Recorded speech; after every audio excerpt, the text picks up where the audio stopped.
A free year on the internet? 24/7 tech support? Dream on. With a Gateway Essential PC, you know exactly what you're getting. Monitor, great software, award-winning tech support, and free internet access, all for $28 a month. No mystery there. Call 1-800-GATEWAY for a Gateway Essential PC with an Intel Celeron processor.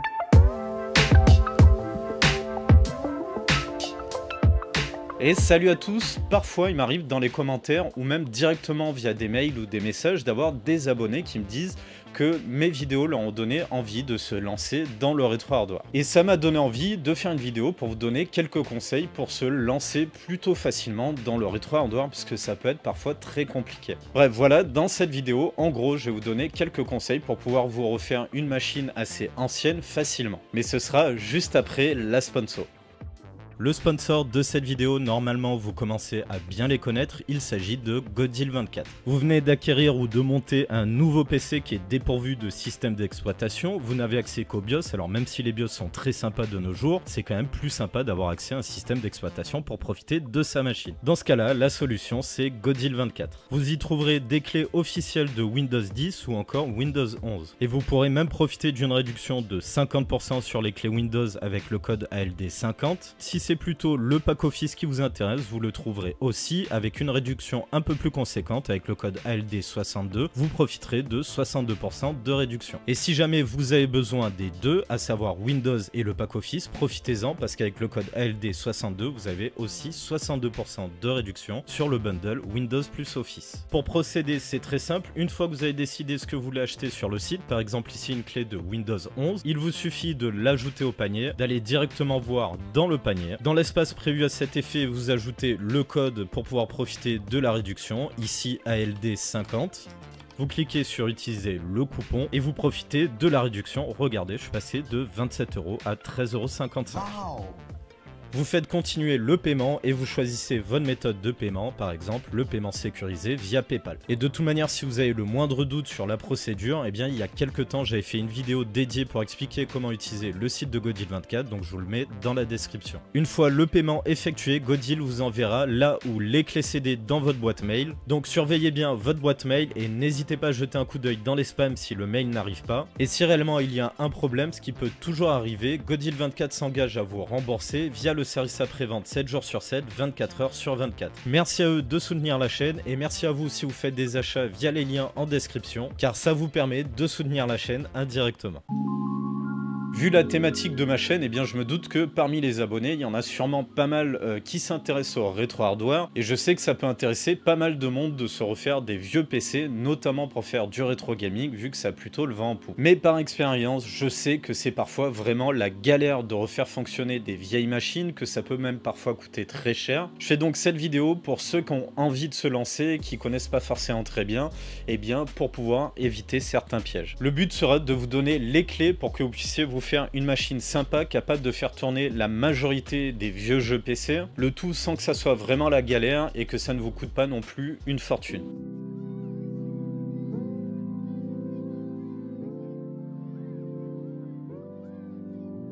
Pour commencer, eh bien, il faut déterminer quelle génération de machines vous avez envie de faire et c'est peut-être le point le plus capital pour savoir si le projet va être vraiment compliqué à faire, voire onéreux.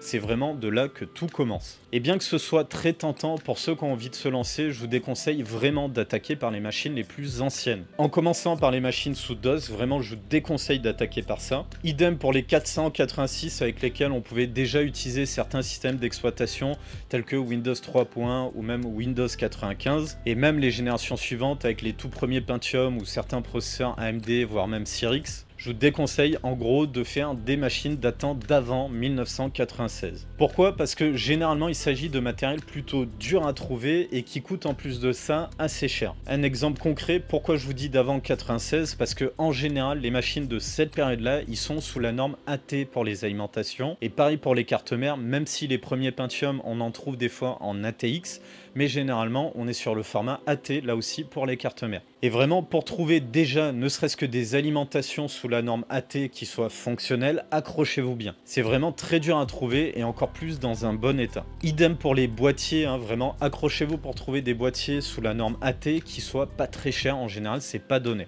Et je vous parle même pas de la galère en général pour pouvoir faire fonctionner les machines les plus anciennes, c'est souvent vraiment compliqué. C'est pour ça que pour les plus néophytes, je vous déconseille totalement d'aller vers ce genre de machine, c'est une vraie galère. Ne serait-ce que des fois pour trouver les pilotes ou ne serait-ce que pour avoir les bons paramètres du BIOS pour pouvoir faire démarrer le PC. Surtout que sur ce genre de machine, il n'y a pas que le BIOS à paramétrer, il y a aussi la carte mère à l'aide de petits cavaliers, voire même la mémoire cache qui doit être peuplée directement sur la carte mère et souvent c'est assez compliqué de trouver des puces mémoire. Bref, c'est vraiment les machines les plus compliquées à faire fonctionner et c'est pour ça que je vous déconseille vraiment de vous lancer sur ce genre de matériel.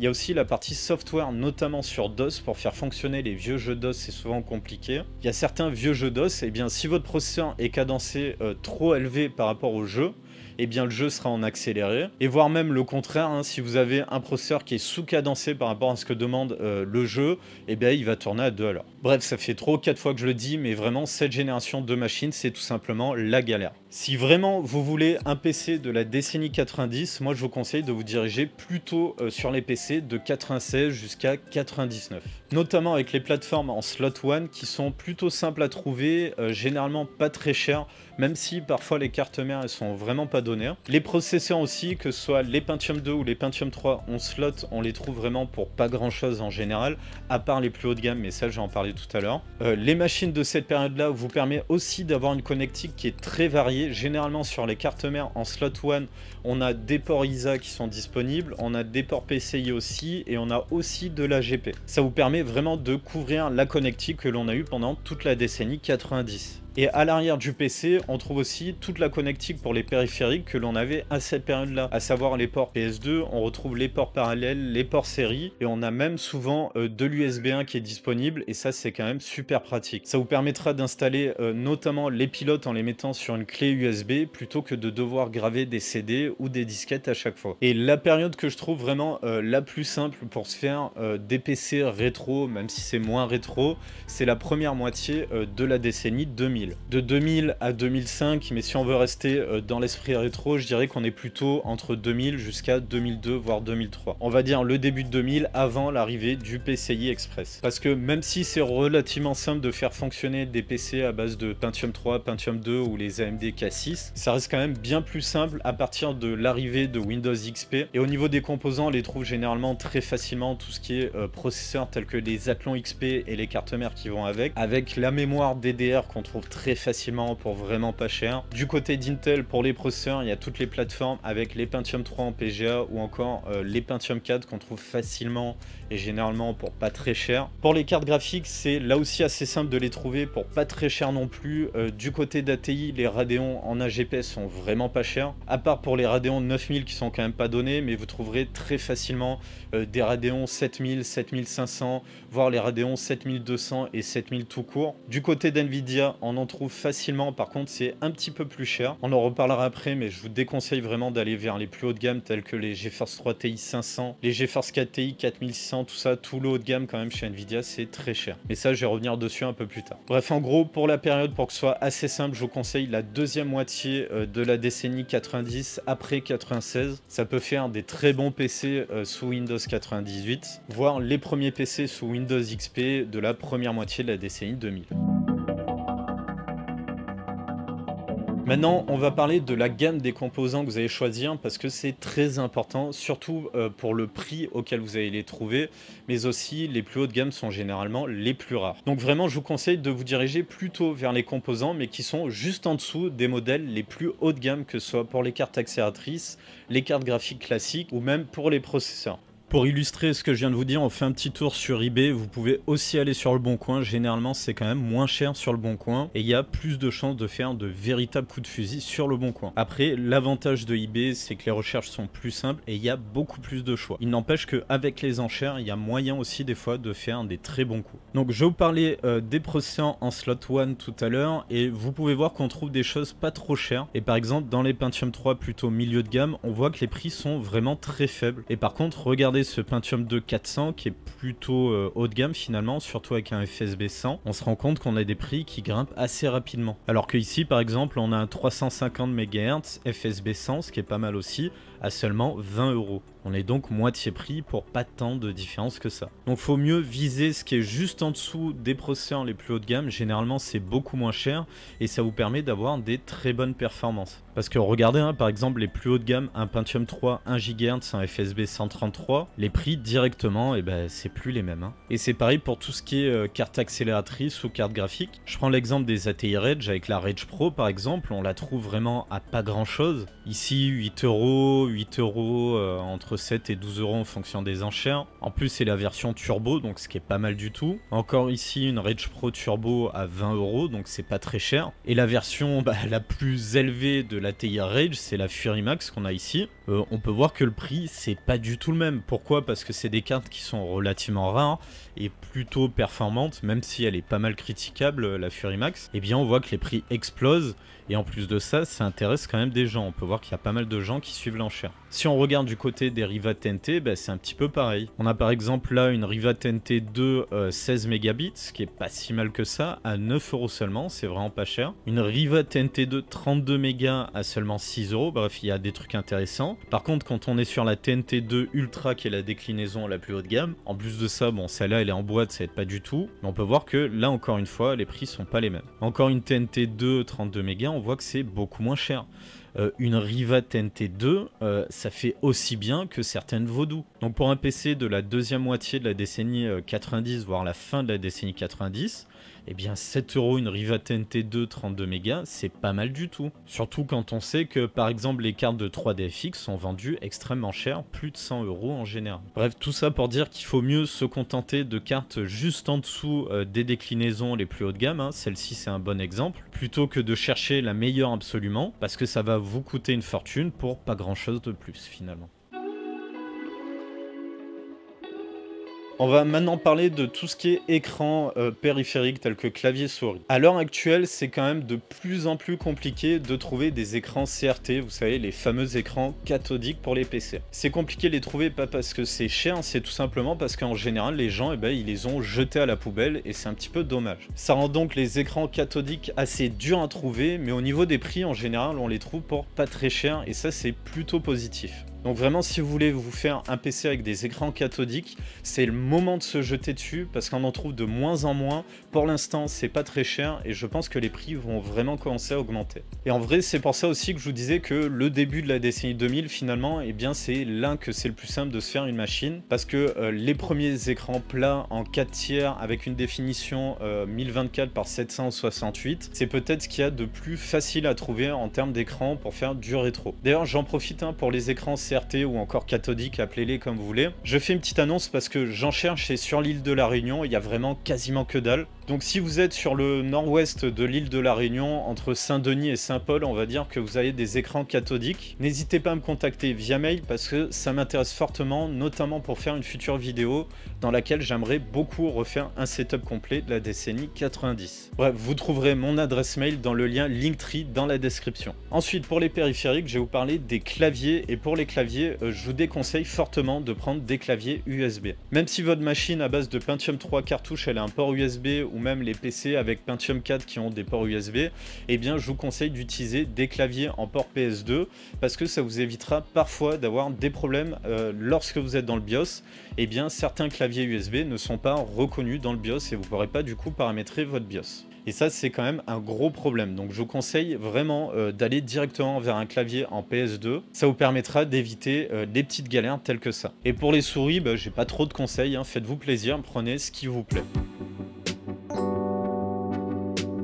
On va maintenant parler des boîtiers. Et pour les boîtiers, j'ai envie de dire, faites-vous plaisir, tant qu'il est au format ATX, vous pourrez y mettre ce que vous voulez à l'intérieur. Un point important par contre, je vous conseille vraiment d'investir dans un petit variateur qui vous permet de régler manuellement la vitesse des ventilateurs que vous aurez dedans. Parce que les PC plutôt anciens, eh bien les ventilateurs, ils fonctionnent à fond en permanence. Et ce, même si c'est pas nécessaire, la carte mère, elle va pas du tout réguler la vitesse des ventilateurs.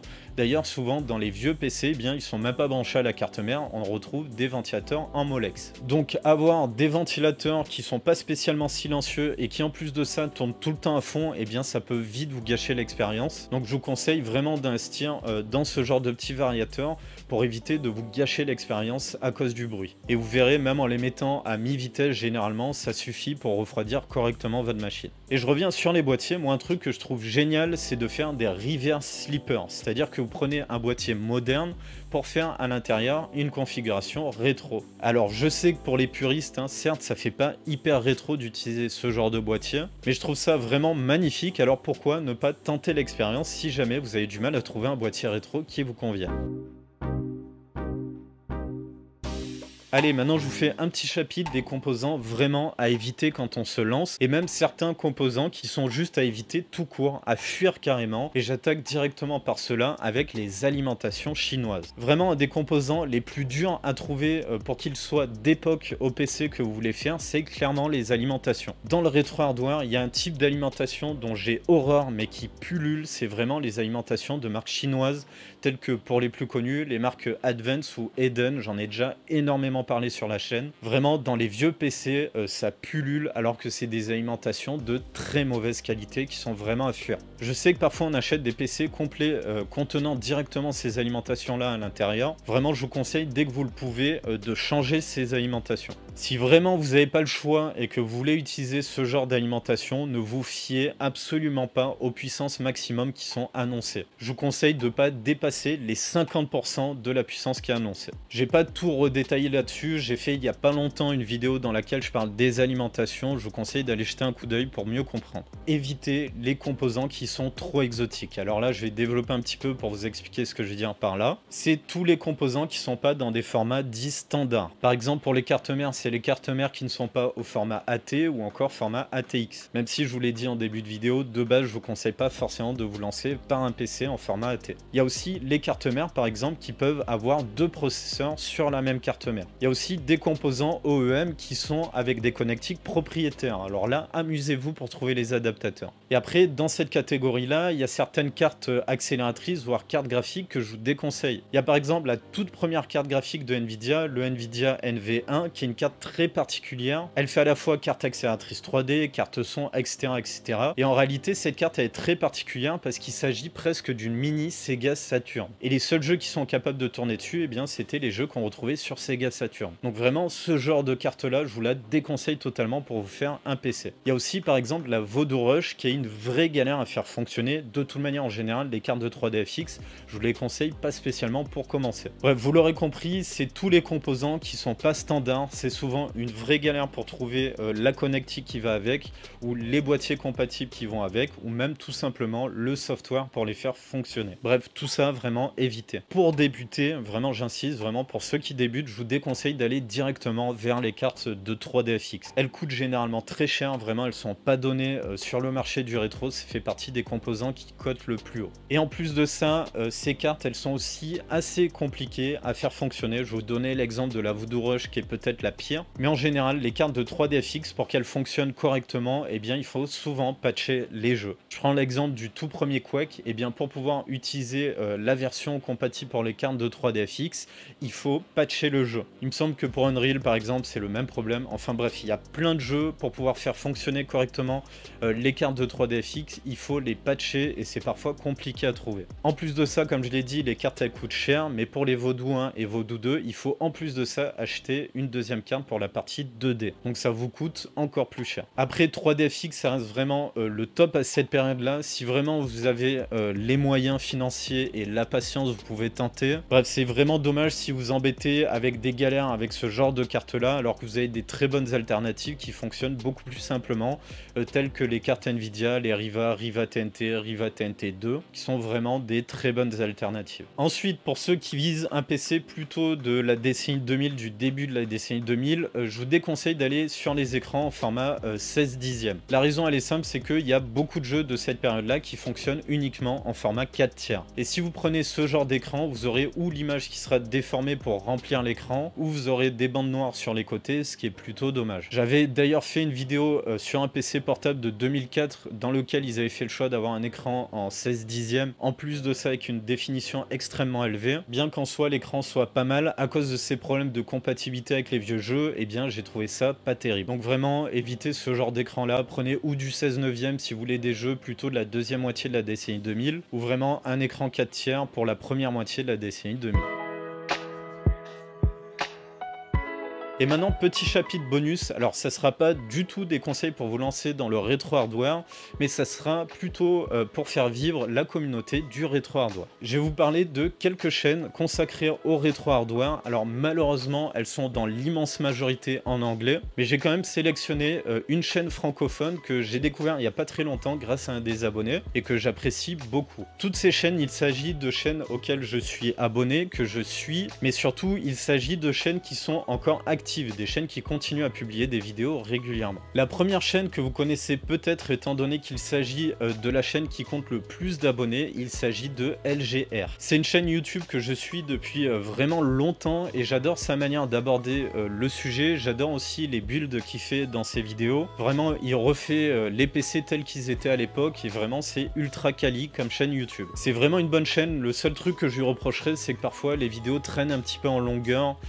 Des fois il parle un petit peu pour rien dire sans apporter de choses très intéressantes, mais il n'empêche que ces vidéos sont vraiment excellentes. La deuxième chaîne qui compte beaucoup moins d'abonnés, mais j'en ai déjà parlé une fois sur ma chaîne YouTube, il s'agit de PixelPipe. C'est une chaîne qui se concentre principalement sur les cartes graphiques, vous verrez c'est hyper quali. Là aussi j'aime beaucoup sa manière d'aborder le sujet, vraiment c'est une excellente chaîne, donc n'hésitez pas à aller voir. La troisième chaîne, il s'agit de SPNG. Alors c'est une chaîne qui est beaucoup moins connue pour le coup, et j'ai envie de vous dire, eh bien si ce que moi je fais ça vous plaît, eh bien cette chaîne là, elle va forcément vous plaire. C'est vraiment très sympa, j'adore sa manière de faire les vidéos. En plus de ça, j'ai déjà échangé par message dans les commentaires de ses vidéos, et il a l'air vraiment sympathique, donc vraiment n'hésitez pas à aller voir ce qu'il fait. Quatrième chaîne, celle-ci est sobrement appelée Rétro Hardware, tout simplement, et je pense que vous êtes assez nombreux à la connaître celle-ci. Si je dis pas de bêtises, il me semble qu'il s'agit d'un Polonais qui fait des vidéos, mais je vous rassure, il parle en anglais dans les vidéos et il a une approche vraiment très particulière. Ses vidéos, elles sont presque type ASMR. Alors je vous rassure, ceux qui n'aiment pas l'ASMR, hein, c'est pas de l'ASMR, mais ce que je veux dire, il parle très peu, il passe surtout énormément de temps à vous montrer les builds qu'il est en train de faire et il fait vraiment des super builds et en plus de ça, il a vraiment une collection qui est ultra complète. Et cinquième et dernière chaîne que je vous conseillerais, c'est un francophone en plus, donc vraiment vous avez aucune excuse. Et je l'ai dit tout à l'heure, en plus c'est un abonné qui me l'a conseillé, hein, il me l'a fait découvrir littéralement. Il s'agit de Ordine Obsolète. Il est absolument pas au courant que j'avais parlé de lui, hein, je l'ai même pas contacté, je lui ai même jamais parlé, mais j'aime beaucoup ce qu'il fait. Donc n'hésitez pas à aller lui donner de la force, il mérite bien plus d'abonnés que ce qu'il a, j'aime beaucoup ce qu'il fait. Et surtout c'est un vrai plaisir de voir d'autres francophones qui font des vieilles machines. Bref, n'hésitez pas à aller voir toutes ces chaînes, à vous abonner si leur contenu vous plaît. Vraiment je trouve que c'est important d'élargir la communauté autour du rétro hardware, surtout que c'est vraiment notamment sur YouTube un sujet de niche que l'on croise assez rarement. Il y a très peu de chaînes qui traitent de ce sujet là, donc je pense que ça peut être sympa de partager au sein de la communauté les gens qui font du contenu intéressant. Et si l'initiative vous plaît, de temps en temps j'essaierai de mettre en avant du contenu sur le rétro hardware, du moins quand j'en trouve, hein, parce que comme je l'ai dit, eh bien c'est relativement rare. Donc vraiment n'hésitez pas dans les commentaires à me partager des créateurs de contenu sur le rétro hardware qui mériteraient d'être mis en avant. Par contre j'insiste, hein, des créateurs de contenu toujours actifs, hein, pas des gens qui ont arrêté de faire des vidéos. Pour conclure, cette fois-ci, je vais le faire en voix off avec comme fond en image des images de toutes les galères que j'ai pu rencontrer lorsque j'ai fait mes vidéos. Simplement pour vous dire que des galères, de toute manière, quand on travaille avec des vieilles machines, on en rencontre tout le temps. Ça fait tout simplement partie du truc. Et en réalité, eh bien, c'est ça que je trouve le plus satisfaisant, c'est réussir à régler les problèmes, trouver des paramètres BIOS qui sont parfois compliqués sur les plus vieilles machines. Ma vidéo sur le PC Olivetti est vraiment un très bon exemple. Réussir à enfin trouver le bon patch ou encore le bon pilote pour pouvoir jouer un de vos vieux jeux préférés, ou encore par exemple dépanner un vieux composant et voir qu'il fonctionne parfaitement après votre action. Bref, des difficultés c'est obligé, vous allez en rencontrer, mais finalement eh bien ça fait partie du truc comme je l'ai dit, et surtout c'est comme ça qu'on apprend le mieux. C'est difficile à expliquer, mais je pense que vous comprendrez au moment où vous ressentirez le plaisir après avoir galéré pour refaire fonctionner une vieille machine et que vous lancez pour la première fois sur ce PC là un de vos vieux jeux préférés. Personnellement c'est vraiment un des moments que je préfère quand je refais des vieux PC. Bref, on arrive à la fin de cette vidéo, donc j'espère que ça vous aura plu. Comme d'habitude, si c'est le cas, n'oubliez pas de mettre le pouce en l'air ou encore de vous abonner si vous ne l'avez pas déjà fait. Dans la description, vous trouverez tous les liens vers les réseaux sociaux, la boîte mail et aussi les chaînes YouTube que je vous ai conseillées. Je vous mets aussi le lien du forum overclockingpc.eu. Maintenant, il y a même une section dédiée au rétro, donc n'hésitez pas à aller voir. En plus de ça, ils soutiennent la chaîne, donc vraiment, n'hésitez pas à aller voir ce qu'ils font. Allez, on arrive à la fin de la vidéo, donc comme d'habitude, prenez soin de vous et on se retrouve dans la prochaine vidéo.